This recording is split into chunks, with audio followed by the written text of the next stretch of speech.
Rakesh sir, ಈಗ ಜೀವಾವಧಿ ಶಿಕ್ಷೆ, ಜೀವ ಇರೋವರೆಗೂ ಜೈಲಲ್ಲೇ ಕಳಿಬೇಕು, ಜೀವನ ಪರ್ಯಂತ ಜೈಲಲ್ಲೇ ಕಳಿಬೇಕು. ಸಿಂಧೂರ, ಇವತ್ತಿನ ಆರ್ಗ್ಯುಮೆಂಟ್ ಪ್ರಕಾರ ಪ್ರಾಸಿಕ್ಯೂಷನ್ ಆರ್ಗ್ಯುಮೆಂಟ್ ಏನಿತ್ತು 376(2) ಅಡಿಯಲ್ಲಿ, ಅದರಲ್ಲಿ ಈಗಿನ ಅಡ್ವೊಕೇಟ್ ಆದಂತಹ ಜಗದೀಶ್ ಅವರು ಪಿಪಿ ಅವರು ಅತಿ ತೀಕ್ಷ್ಣವಾಗಿ ಅದನ್ನು ವಾದಿಸ್ತಾರೆ. ಅವರು ಹೇಳ್ತಾರೆ ಇವನು ಒಂದು ಪ್ರತಿಷ್ಠಿತ ಮನೆತನದ ಏನು 2019 MP ಆಗಿದ್ದಾನೆ, ಇವನು ಅಧಿಕಾರ ದುರುಪಯೋಗ ಮಾತ್ರಲ್ಲ ಅಹಂಕಾರದಿಂದ ಮೆರೀತಾನೆ, ಇವನ ತಾಯಿಯ ವಯಸ್ಸಿನಿಗಿಂತ ಜಾಸ್ತಿ ಅವರನ್ನು ರೇಪ್ ಮಾಡ್ತಾನೆ, ಸಾಕ್ಷಿಗಳನ್ನು ನಾಶ ಮಾಡಲಿಕ್ಕೆ ಟ್ರೈ ಮಾಡ್ತಾನೆ, ಕಿಡ್ನಾಪ್ ಮಾಡಿಸ್ತಾನೆ. ಅಷ್ಟು ಮಾತ್ರ ಅಲ್ಲ, ಆ ಹೆಣ್ಣು ಮಗುವಿಗೆ ಇವನೇ ಪ್ರಾಯದ ಮಗನಿದ್ದರೂ ಕೂಡ, ಮಕ್ಕಳಿದ್ದರೂ ಕೂಡ ಆ ಹೆಣ್ಣು ಮಗಳು ಎಲ್ಲಿಯೂ ಹೋಗಿ ಹೇಳ್ಕೊಳ್ಳದಂಗೆ ಕಿರುಕುಳ ಕೊಡ್ತಾನೆ. ಅವಳು ಆತ್ಮಹತ್ಯೆ ಹಂತಕ್ಕೆ ಹೋಗ್ತಾಳೆ ಅನ್ನೋದನ್ನು ಎಷ್ಟು ವಿವರಣೆಯಾಗಿ ಬಿಡಿಸಿ ಹೇಳ್ತಾರಂದ್ರೆ, ಇವತ್ತಿನ ಒಂದು ರಾಜಕಾರಣದ ಏನು ಸಿದ್ಧಾಂತ ಅಂತ ಹೇಳ್ಕೊಂಡು ತಿರುಗ್ತಾ ಇದಾರಲ್ಲ ದೇವೇಗೌಡರ ಕುಟುಂಬದವರು, ನಾವೇ ಉದ್ಧಾರ ಮಾಡಲಿಕ್ಕೆ ಬಂದಿರೋದು, ನಮ್ಮಿಂದನೇ ಕರ್ನಾಟಕ ಅಂತ ಹೇಳ್ಕೊಂಡು ತಿರುಗ್ತಾ ಇದ್ರು. ಅಂತವರಿಗೆ ಇವತ್ತು ನಾನು ಹೇಳ್ತಾ ಇದ್ದೀನಿ, ಇವತ್ತು ನಮ್ಮ ಏನು ನ್ಯಾಯಾಧೀಶರಾದಂತಹ ಭಟ್ ಅವರು ಆದೇಶವನ್ನು ಕೊಟ್ಟಿದ್ದಾರೆ. ಲೈಫ್ ಅಂದ್ರೆ ಇಂಪ್ರೆಸ್ಮೆಂಟ್ ಇನ್ ಜೈಲ್, ಲೈಫ್ ಸೆಂಟೆನ್ಸ್ ಅಂದ್ರೆ ಅವನು ಬದುಕಿರುವವರೆಗೂ ಜೈಲಲ್ಲಿರಬೇಕು ಅನ್ನುವ ಒಂದು ಇದೆ ಅಲ್ವಾ. ನೋಡಿ, ಅವನ ಏಜು, ನೀವು ಪ್ರಜ್ವಲ್ ರೇವಣ್ಣನ ಕಡೆಯವರು ವಾದಿಸ್ತಾರೆ, ಹೌದು ನಮ್ಮ ಹುಡುಗ ತುಂಬಾ ಚಿಕ್ಕವನು, ಏನೋ ಚಿಕ್ಕವನಾಗಿ 3ನೇ ತಲೆಮಾರಿನಂತವನು, ಅವನು ರಾಜಕಾರಣಕ್ಕೆ ಬಂದು 3 ತಲೆಮಾರಾಯ್ತು, ಇಷ್ಟರವರೆಗೆ ಒಂದೂ ಕ್ರೈಮ್ ಆಗಿಲ್ಲ, ಸ್ವಾಮಿಗಳೇ ಅವನಿಗೆ ಕಡಿಮೆ ಶಿಕ್ಷೆ ಕೊಡಿ ಅಂತ ಹೇಳ್ತಾರೆ.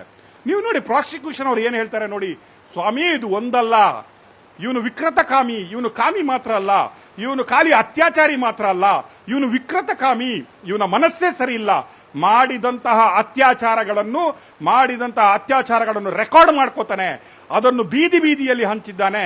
ಖಾಲಿ ಒಂದು ಇಬ್ರು ಪವರ್ ಟಿವಿ ಅವರು ತಗೊಂಡು ಬಂದು ಅವರಿಗೆ ಧೈರ್ಯ ತುಂಬಿಸಿ ಕಂಪ್ಲೇಂಟ್ ಕೊಡುವ ಸ್ಥಿತಿಗೆ ಬಂದ್ರು ಬಿಟ್ರೆ, ಉಳಿದವರೆಲ್ಲ ಇನ್ನು ಮಾನ ಮರ್ಯಾದೆಗೆ ಅಂಜಿಬಿಟ್ಟು ಹೊರಗಡೆ ಇದ್ದಾರೆ. He is the most criminal. ಇವನು ಓಡೋಗ್ಬಿಟ್ಟಿದ್ದಾನೆ, ಇವನು ಸಾಕ್ಷಿಗಳನ್ನು ನಾಶ ಮಾಡ್ಲಿಕ್ಕೆ ಹೋಗಿದ್ದಾನೆ, ಇವನು ಗೊತ್ತಾದ ಕೂಡಲೇ ವಿದೇಶಕ್ಕೆ ಪರಾರಿಯಾಗಿದ್ದಾನೆ. ಇಂಥವರು ಸಮಾಜಘಾತುಕರು, ಇವನೊಬ್ಬ ವಿಕೃತಕಾಮಿ, ಇವನು ಸಮಾಜದಲ್ಲಿ ಇರಲಿಕ್ಕೆ ಲಾಯಕ್ಕಲ್ಲ. ಅವನು ದೇವೇಗೌಡರ ಫ್ಯಾಮಿಲಿ ಇರಬಹುದು, ಕುಮಾರಸ್ವಾಮಿ ಅವರ ಅಣ್ಣನ ಮಗ ಇರಬಹುದು, ಅಥವಾ ರೇವಣ್ಣನವರ ಭವಾನಿಯವರ ಮಗನೇ ಇರಬಹುದು, ಇವನು ವಿಕೃತಕಾಮಿ, ಇವನು ರೇಪಿಸ್ಟು, ಇವರು ಸಮಾಜದಲ್ಲಿ ಫ್ರೀ ಆಗಿ ಓಡಾಡಿದ್ರೆ ಇವನು ಸಾಯುವವರೆಗೂ ಜೈಲಲ್ಲಿ ಇರಬೇಕನ್ನೋ ಆದೇಶವನ್ನು ಕೊಟ್ಟಿದ್ದಾರೆ. ಸರ್, ಈಗ ಅತ್ಯಾಚಾರ ಕೇಸ್ನಲ್ಲೇ ಇದು ಅತಿ ಗರಿಷ್ಠ ಶಿಕ್ಷೆ ಅಂತ ಹೇಳ್ಬೋದು ಸರ್. ಜೊತೆಗೆ 5 ಲಕ್ಷ ರೂಪಾಯಿ ಪ್ರಜ್ವಲ್ಗೆ ದಂಡ, ಜೊತೆಗೆ ಸಂತ್ರಸ್ತೆಗೆ 7 ಲಕ್ಷ ಪರಿಹಾರ ಕೊಡಬೇಕು ಅಂತ ಕೂಡ ತೀರ್ಪಿನಲ್ಲಿ ಉಲ್ಲೇಖ ಮಾಡಿದ್ದಾರೆ. ಸೊ ಇದು ಅತ್ಯಾಚಾರ ಪ್ರಕರಣದಲ್ಲಿ ಇದು ಅತಿ ಗರಿಷ್ಠ ಶಿಕ್ಷೆ ಅಂತ ಇದನ್ನ ವ್ಯಾಖ್ಯಾನಿಸಲಾಗ್ತಾ ಇದೆ ಸರ್. ಒಟ್ಟಾರೆ ಏನು ಪ್ರಜ್ವಲ್ ಲಾಸ್ಟ್ ಮೂಮೆಂಟ್ ಅಲ್ಲಿ ಜಡ್ಜ್ ಹತ್ರ ಮಾತಾಡ್ಬೇಕಾದ್ರೂ ಕೂಡ ನಾನು ಅತ್ಯಾಚಾರ ಮಾಡಿಲ್ಲ, ಮಾಡಿದ್ರೆ ಕಡಿಮೆ ಶಿಕ್ಷೆ ಕೊಡಿ ಅಂತ ಮಾತನಾಡಿದ್ದ, ಯಾವುದೇ ಮರ್ಯಾದೆ ಇಲ್ಲದೆ. ನೋಡಿ, ಎಲ್ಲಾ ಎವಿಡೆನ್ಸ್ಗಳು ಪ್ರಜ್ವಲ್ ರೇವಣ್ಣನ ಅಗೇನ್ಸ್ಟ್ ಹೋಗಿದ್ದವು. ಎಲ್ಲಾ ಸೆಕ್ಷನ್ಗಳು ಹಾಕಿದಂತಹ ಚಾರ್ಜ್ ಶೀಟ್ ಅಲ್ಲಿ ಹಾಕಿದಂತಹ ಎಲ್ಲಾ ಸೆಕ್ಷನ್ಗಳನ್ನು ಜಡ್ಜ್ ಒಪ್ಪಿಕೊಂಡಿದ್ರು ಅನ್ನೋದನ್ನು ನಿನ್ನ ಜಡ್ಜ್ಮೆಂಟ್ ಅಲ್ಲಿ ಇದೆ. ಯಾವುದೇ ಸೆಕ್ಷನ್ಗಳನ್ನು ಡ್ರಾಪ್ ಮಾಡಿಲ್ಲ, ಎಲ್ಲಾ ಸೆಕ್ಷನ್ಗಳಲ್ಲೂ ಅವನು ದೋಷಿ ಅಂತ ನಾನು ಪರಿಗಣಿಸ್ತೀನಿ ಅನ್ನುವ ಜಡ್ಜ್ಮೆಂಟ್ ಅನ್ನು ನಿನ್ನೆ ಕೊಟ್ಟಿದ್ರು. ನೋಡಿ, ಇವತ್ತಿನ ಜಡ್ಜ್ಮೆಂಟ್ ಬಂದಾಗ ಅದರಲ್ಲಿ ನಾನು ಅತಿ ಕಿರಿಯ, ನನಗೇನು ಗೊತ್ತಿಲ್ಲ, ನಾನು ತುಂಬಾ ಮುದ್ದು ಮಗು, ನನ್ನ ದೇವೇಗೌಡರು 3 ತಲೆಮಾರಿನ ನಾನು ಮೊಮ್ಮಗ ಅಂತ ಹೇಳ್ಕೊಂಡ್ರು ಕೂಡ ನೀವಿಲ್ಲಿ ಪ್ರಾಸಿಕ್ಯೂಷನ್ ನ್ಯಾಯಾಧೀಶರು ಏನು ವಾದಿಸಿದಾರೆ ಒಂದು ಅಂಶವನ್ನು ನೋಡಿ. ಈ ಮಹಿಳೆಯು ರೇವಣ್ಣನವರ ಮನೆಗೆ ಕೂಲಿಗಾಗಿ ಬಂದಿರ್ತಾಳೆ, ಮನೆ ಕೆಲಸಕ್ಕಾಗಿ ಬಂದಿರ್ತಾಳೆ, ಅತಿ ಬಡವಳಿರ್ತಾಳೆ, ತನ್ನ ಹೊಟ್ಟೆಪಾಡಿಗಾಗಿ ಈ ಮನೆಗೆ ಬಂದಿರ್ತಾಳೆ. ಅಂತ ಟೈಮಲ್ಲಿ ಅವಳನ್ನು ರೇಪ್ ಮಾಡಿ ವಿಡಿಯೋಕರಣ ಮಾಡಲಾಗುತ್ತೆ. ಅವಳಿಗೆ ಬದುಕೇ ದುಸ್ತರವಾಗಿದೆ, ಅವಳು ಇದನ್ನು ಯಾರಿಗೂ ಹೇಳ್ಕೊಳ್ಳಿಕ್ಕಾಗ್ತಾ ಇರಲಿಲ್ಲ, ಆತ್ಮಹತ್ಯೆಗೆ ಪ್ರಯತ್ನಿಸ್ತಾಳೆ. ಅವಳಿಗೆ ಪರಿಹಾರವಾಗಿ 25 ಲಕ್ಷ ರೂಪಾಯಿಯನ್ನು ಕೂಡ ಪ್ರಾಸಿಕ್ಯೂಷನ್ ಪರ ವಕೀಲರು ಬೇಡಿಕೆ ಇಡ್ತಾರೆ. ಅದರಲ್ಲಿ ಈಗ ಗಜಾನನ ಭಟ್ ಅವರು ಅದರಲ್ಲಿ 7 ಲಕ್ಷ ಮತ್ತೆ 5 ಲಕ್ಷದ ಫೈನ್ ಅನ್ನು ಏನು ಹಾಕಿದ್ದಾರೆ.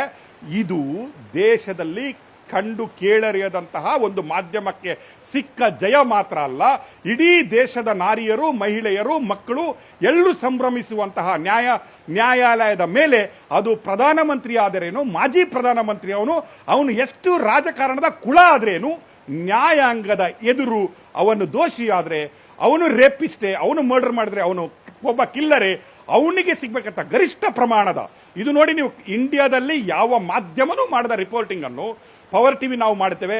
ನಮಗೆ ಜೀವ ಬೆದರಿಕೆಯಿಂದ ಹಿಡಿದು ಎಲ್ಲಾ ರೀತಿಯ ಬೆದರಿಕೆಗಳನ್ನು ಹಾಕ್ತಾರೆ. ನಮ್ಮ ಟಿವಿಯನ್ನು 15 ದಿನ ಮುಚ್ಚುತ್ತಾರೆ. ನಾವು ಸುಪ್ರೀಂ ಕೋರ್ಟ್ಗೆ ಹೋಗಿ ಆರ್ಡರ್ ತಗೊಂಡು ಬಂದು ಟಿವಿಯನ್ನು ಓಪನ್ ಮಾಡ್ಕೊಂಡು ಬರ್ತೀವಿ. ಇವರ ಒಟ್ಟಿಗೆ ಹೋರಾಡ್ತೀವಿ. ನಮ್ಮ ಅವಹೇಳನಗಳನ್ನು ಮಾಡಲಾಗುತ್ತೆ. ಅದರ ಪರಿಣಾಮ, ಅದರ ಜಯ ಇವತ್ತು ಪವರ್ ಟಿವಿಗೆ ಸಿಕ್ಕಿದೆ. This is the historical moment to power TV. ಇದು ಹಿಂದೆಂದೂ ಆಗಿಲ್ಲ, ಮುಂದೆ ಆಗುದೂ ಇಲ್ಲ. ಸಿಂಧೂರ್ ಅವರೇ, ಸರ್, ಈಗ ಮತ್ತೊಂದು ವಿಚಾರ ಹೇಳ್ಬೇಕಂದ್ರೆ, ಇಲ್ಲಿವರೆಗೂ ಆತ ಏನ್ ಶಿಕ್ಷೆಯನ್ನ ಅನುಭವಿಸಿದ ಅಂದ್ರೆ 1 ವರ್ಷ 2 ತಿಂಗಳು ಏನ್ ಜೈಲಲ್ಲಿದ್ದ, ಅದನ್ನ ಪರಿಗಣಿಸ್ತಾ ಇಲ್ಲ ಸರ್. ಅದನ್ನ ಬಿಟ್ಟು ಇವತ್ತಿನಿಂದ ಆತನ ಜೀವನ ಇನ್ನ ಜೈಲ್ನಲ್ಲೇ ಶುರು ಆಗ್ತಾ ಹೋಗುತ್ತೆ. ಅಲ್ಲೇ ಮುದ್ದೆ ಮುರಿತಾ ಕೂತ್ಕೊಳ್ಬೇಕು.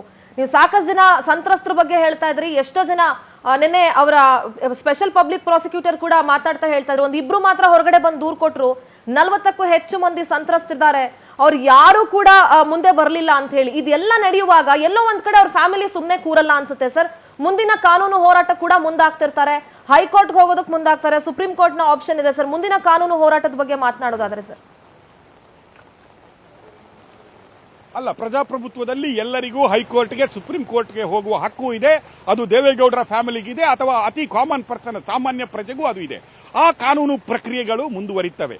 ಆದ್ರೆ ಇಲ್ಲಿ ಬಂದಂತಹ ಜಡ್ಜ್ಮೆಂಟ್, ಈಗ ಕೇರ್ಪುರದ ಮಹಿಳೆ ಏನಿದ್ರು, ಆ ತಾಯಿ ಏನಿದ್ರು, ಅವರ ಅತ್ಯಾಚಾರದ ಆಗಿದೆ ವಿನಃ ಇನ್ನೂ ಉಳಿದ 2 ಕಂಪ್ಲೇಂಟ್ಗಳು ಇವರ ಮೇಲೆ ಇದ್ದಾವೆ. ಇನ್ನೂ 2 ಅತ್ಯಾಚಾರದ ಕೇಸುಗಳಿದ್ದಾವೆ.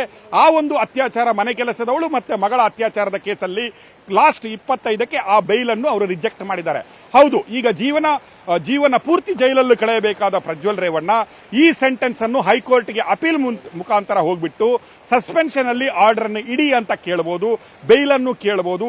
ಅದರ ನಂತರ ಹೈಕೋರ್ಟ್ ಅಲ್ಲಿ ಪುನಃ ಒಂದು ವಿಚಾರಣೆ, ಆರ್ಗ್ಯುಮೆಂಟ್ಗಳಾಗಿ ಅಲ್ಲಿ ಜಜ್ಮೆಂಟ್ ಆದ ಮೇಲೆ ಅದು ಪುನಃ ಸುಪ್ರೀಂ ಕೋರ್ಟ್ ವರೆಗೆ ಹೋಗಬಹುದು.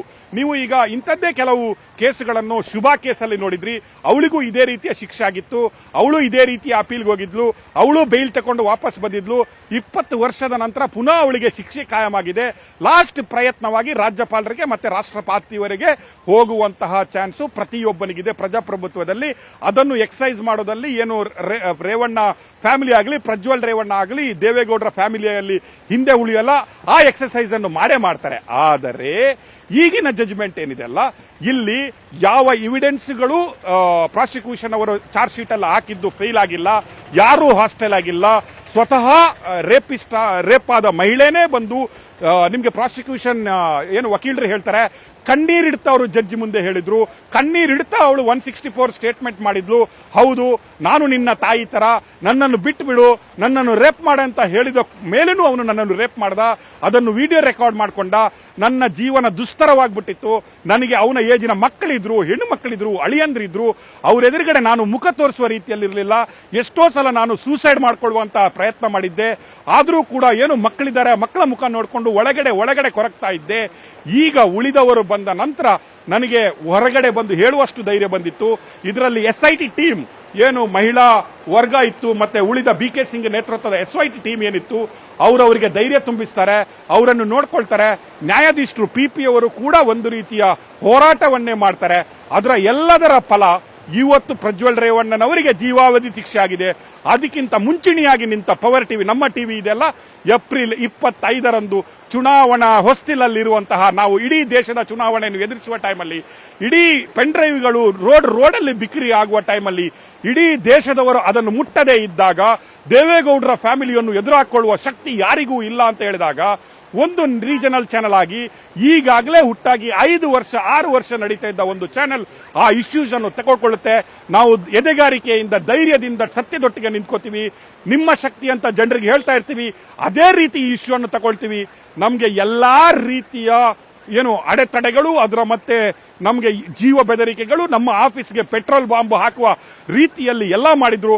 FIR ಗಳನ್ನು ಮಾಡಿದ್ರು. ಎಲ್ಲದರಲ್ಲೂ ನಮ್ಮ ಆಫೀಸನ್ನು ಕ್ಲೋಸ್ ಮಾಡಿಸಿದ್ರು. ಆದ್ರೂ ಕೂಡ ನಾವು ಜಗ್ಗಿಲ್ಲ. ಸತತ ಪ್ರಯತ್ನ ಮಾಡಿದ್ವಿ, ಸತತ ರಿಪೋರ್ಟಿಂಗ್ ಮಾಡಿದ್ವಿ. ದೇವೇಗೌಡರ ವಂಶದ ಒಂದೊಂದು ಹಗರಣಗಳನ್ನು ಬಯಲಿಗಿಳಿದ್ವಿ.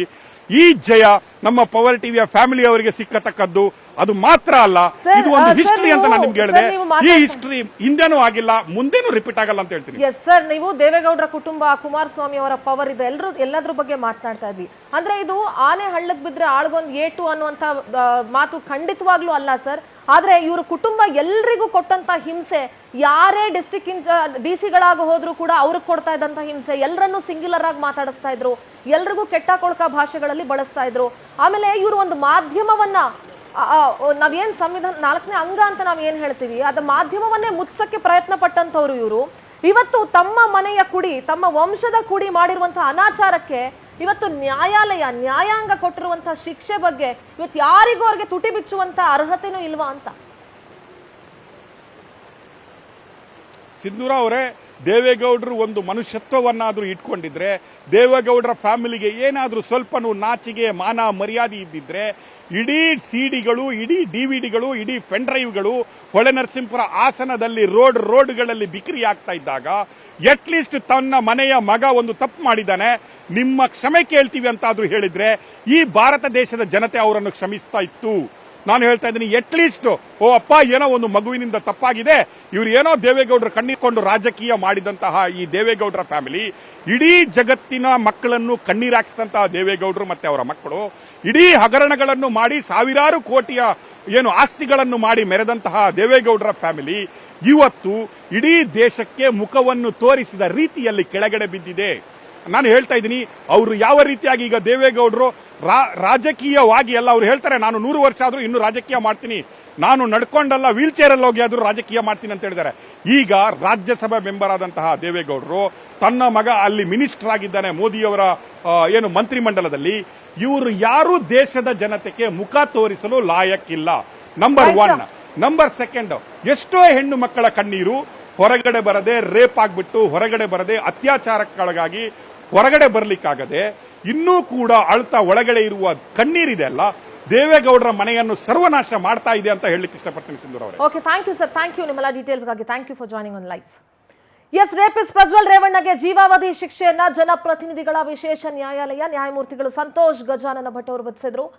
ಜೀವನ ಪೂರ್ತಿ ಜೈಲಲ್ಲೇ ಕಳಿಬೇಕು. ಅವರ ಪರ ವಕೀಲರು, ಪಾಪ ಅವ್ರ ಪರ ವಕೀಲರು ಅವ್ರ ಪರ ಪ್ರಜ್ವಲ್ ರೇವಣ್ಣ ಪರ ವಾದ ಮಾಡ್ಲೇಬೇಕು. ಅಯ್ಯೋ ಚಿಕ್ಕ ಹುಡುಗ, ಇನ್ನು ಚಿಕ್ಕ ವಯಸ್ಸು, ಜೀವನ ಪೂರ್ತಿ ಜೈಲಲ್ಲಿ ಕಳಿಯಂಗಾಗ್ಬಿಟ್ರೆ ಏನ್ ಗತಿ, ಅವನಿನ್ನೂ ಜನಸೇವೆ ಮಾಡೋದು ಬೇಕಾದಷ್ಟಿದೆ ಅಂತೆಲ್ಲ ಹೇಳಿದ್ರು. ಆದ್ರೆ ನ್ಯಾಯಮೂರ್ತಿಗಳಿಗೆ ಗೊತ್ತಿತ್ತು ಇವನು ಯಾವ ರೀತಿ ಜನಸೇವೆಯನ್ನ ಮಾಡ್ತಾ ಇದ್ದ, ಏನ್ ಇವನ್ ಕೆಲಸ ಮಾಡ್ತಿದ್ದ, ಏನ್ ಅಭಿವೃದ್ಧಿ ಕೆಲಸ ಮಾಡ್ತಾ ಇದ್ದ ಅಂತ ಹೇಳಿ. ಸೊ ಹಾಗಾಗಿ ಅತ್ಯಾಚಾರ ಕೇಸ್ನಲ್ಲೇ ಅತಿ ಗರಿಷ್ಠ ಶಿಕ್ಷೆಯನ್ನ ನೀಡಿ ತೀರ್ಪನ್ನ ಕೊಟ್ಟಿದ್ದಾರೆ. 354B ಮಹಿಳೆಯರನ್ನ ವಿವಸ್ತ್ರಗೊಳಿಸುವ ಸೆಕ್ಷನ್ ಅಡಿಯಲ್ಲಿ 3 ವರ್ಷ ಕಠಿಣ ಜೈಲು ಶಿಕ್ಷೆಗೆ ಗುರಿಪಡಿಸಬೇಕು ಅಂತ ಜಡ್ಜ್ ಹೇಳಿದ್ದಾರೆ. ಅಪರಾಧಿಗೆ ತೀರ್ಪಿನ ಒಂದು ಉಚಿತ ಕಾಪಿನೂ ಕೊಡಿ, ಕುತ್ಕೊಂಡು ಓದ್ಕೊಳ್ಳಿ ಅಂತ ಕೂಡ ಜಡ್ಜ್ ಹೇಳಿದ್ದಾರೆ. ಇವತ್ತಿನಿಂದ ಜೀವನ ಪರ್ಯಂತ ರೇಪಿಸ್ಟ್ ಪ್ರಜ್ವಲ್ಗೆ ಸೆರೆವಾಸನೆ. ಕಂಡೋರ್ ಮನೆ ಹೆಣ್ಮಕ್ಳ ಸೆರಗಿಗೆ ಕೈ ಹಾಕಿದ್ರೆ, ಕಂಡೋರ್ ಮನೆ ಹೆಣ್ಮಕ್ಳ ಕಣ್ಣೀರ್ ಹಾಕ್ಸಿದ್ರೆ, ಕೋಟಿ ಕಾರಲ್ಲಿ ಓಡಾಡಿದ್ರು ಅಷ್ಟೇ, ನ್ಯಾಯದ ಮುಂದೆ ಯಾರೂ ದೊಡ್ಡವರಲ್ಲ ಅನ್ನೋದನ್ನ ಈ ಒಂದು ತೀರ್ಪಿದೆಯಲ್ಲ ಇದು ಎತ್ತಿ ಹಿಡಿದಿದೆ ಈ ಪ್ರಕರಣ. ಅಂಡ್ ಪವರ್ ಟಿವಿ ಯಾವ ಮಾಧ್ಯಮಗಳು ಕೂಡ ಇಂಥ ಅನಾಚಾರವನ್ನ ಬಿತ್ತರಿಸೋದಕ್ಕೆ ಪ್ರಯತ್ನ ಪಡದೇ ಇದ್ದಾಗ, ಮುಂದಾಗದೇ ಇದ್ದಾಗ, ಏನೇ ಬರಲಿ ಏನಾದ್ರೂ ಆಗ್ಲಿ ನಾವು ನ್ಯಾಯದ ಪರ ನಿಂತ್ಕೊಳ್ಬೇಕು, ಸಂತ್ರಸ್ತೆಯರ ಪರ ನಿಂತ್ಕೊಳ್ಬೇಕು ಅಂತ ಹೇಳಿ ಒಂದು ದಿಟ್ಟ ನಿರ್ಧಾರವನ್ನ ತೆಗೆದುಕೊಂಡು ಪವರ್ ಟಿವಿ ಸಂತ್ರಸ್ತೆಯರ ಪರವಾಗಿ ನಿಂತ್ಕೊಂಡಿತ್ತು. ಆ ಸಂತ್ರಸ್ತೆಯರು ಕೊಟ್ಟಂತ ದೂರು ಮತ್ತೆ ಅವರು ಜಡ್ಜ್ ಮುಂದೆ ಕೊಟ್ಟಂತ 164 ಸ್ಟೇಟ್ಮೆಂಟ್ ಏನಿತ್ತು, ಅದೆಲ್ಲದರ ಪರಿಣಾಮ ಇವತ್ತು ಪ್ರಜ್ವಲ್ ರೇವಣ್ಣನಿಗೆ ಜೀವಾವಧಿ ಶಿಕ್ಷೆ ನೀಡಲಾಯಿತು. ನೋಡಿ, 354B ಮಹಿಳೆಯರನ್ನ ವಿವಸ್ತ್ರಗೊಳಿಸುವ ಸೆಕ್ಷನ್ ಅಡಿ ಕಠಿಣ ಶಿಕ್ಷೆ. ಯಾವ ವಿಕೃತ ಕಾಮಿರಿ ಇದು, ಯಾವನಾದ್ರೂ ಈ ತರ ಮಾಡೋದಕ್ಕೆ ಸಾಧ್ಯನಾ? ಅಂತ ವಿಡಿಯೋಗಳನ್ನ ಮಾಡ್ಕೊಂಡು, ಆ ವಿಡಿಯೋಗಳನ್ನ ಇಟ್ಕೊಂಡು ಅವ್ರಿಗೆ ಬ್ಲಾಕ್ ಮೇಲ್ ಮಾಡಿ ಪದೇ ಪದೇ ಅತ್ಯಾಚಾರವನ್ನ ಮಾಡ್ತಾ ಇದ್ದ ಮಹಿಳೆಯರ ಮೇಲೆ ಇವತ್ತು ಆ ಇಡೀ ಕುಟುಂಬ ಏನು ಎಲ್ಲರ ಮೇಲೂ ದೌರ್ಜನ್ಯ ಎಸ್ಕೊಂಡು ಬಂದ್ರಲ್ಲ, ಕುಟುಂಬ ರಾಜಕಾರಣದ ಒಂದು ದೊಡ್ಡ ಕೋಟೆ ಕಟ್ಕೊಂಡಿದ್ರಲ್ಲ. ಮತ್ತು ದೇವೇಗೌಡರು ನೆಕ್ಸ್ಟ್ ನಮ್ಮ ಜನರೇಷನ್ ಪೊಲಿಟಿಕ್ಸ್ ನ ಪ್ರಜ್ವಲ್ ಮುಂದುವರಿಸ್ಕೊಂಡು ಹೋಗ್ತಾನೆ ಅಂತ ಕನಸು ಕಟ್ಕೊಂಡಿದ್ರಲ್ಲ, ಆ ನಡೆದಂತ ಹಾದಿ ಅಥವಾ ಕೊಟ್ಟಂತ ಸಂಸ್ಕಾರ ಸರಿ ಇಲ್ಲ ಅಂತಂದ್ರೆ ಏನಾಗುತ್ತೆ ಅನ್ನೋದು ಇವಾಗ ಗೊತ್ತಾಗ್ತಾ ಇದೆ. ಅಫ್ಕೋರ್ಸ್ ಯಾವ ತಂದೆ ತಾಯಿಗಳು ಕೂಡ ಮಕ್ಕಳು ಹಾಳಾಗೋಗ್ಲಿ ಅಂತ ಬಯಸಲ್ಲ. ಇವತ್ತು ಭವಾನಿ ಅವ್ರಿಗೂ ರೇವಣ್ಣ ಅವ್ರಿಗೂ ಬಹಳಷ್ಟು ನೋವಾಗಿರುತ್ತೆ. ಅವ್ರ ನೋವನ್ನ ನೋಡಿ ನಾವೇನು ಖುಷಿ ಪಡೋ ಅವಶ್ಯಕತೆ ಇಲ್ಲ. ಅಥವಾ ನೋವನ್ನ ನೋಡಿ ಖುಷಿ ಪಡುವಂತ ವಿಕೃತ ಮನಸ್ಸಿನವರು ನಾವ್ ಯಾರು ಅಲ್ಲ. ಆದ್ರೆ ಅವ್ರು ಅರ್ಥ ಮಾಡ್ಕೋಬೇಕು, ತಮ್ಮ ಮಗನನ್ನ ಯಾವ ರೀತಿ ಬೆಳೆಸಿದ್ರು, ಅವನ ಮಗನ ದುಷ್ಕೃತ್ಯಗಳಿಗೆ ತಂದೆ ತಾಯಿಯಾಗಿತ್ಕೊಂಡು ಹೇಗೆಲ್ಲ ಸಪೋರ್ಟ್ ಮಾಡ್ಕೊಂಡು ಬಂದ್ರು, ಇವತ್ತು ಯಾವ ಹಣ ಅಂತಸ್ತು ಅಧಿಕಾರ ಯಾವುದು ಕೂಡ ಅವರ ಮಗನನ್ನ ಬಚಾವ್ ಮಾಡೋದಕ್ಕೆ ಬರಲಿಲ್ಲ ಅನ್ನೋದನ್ನ ಇಬ್ರು ಕೂತ್ಕೊಂಡು ಯೋಚನೆ ಮಾಡ್ಬೇಕು. ಇವತ್ತು ನಮ್ಮನ್ ಬಿಟ್ರೆ ಇನ್ನೊಬ್ರಿಲ್ಲ. ಊರವ್ರ ಬಗ್ಗೆ ಎಲ್ಲ ಮಾತಾಡ್ತಾ ಇದ್ರಲ್ಲ ಕುಮಾರಸ್ವಾಮಿ ಅವರು,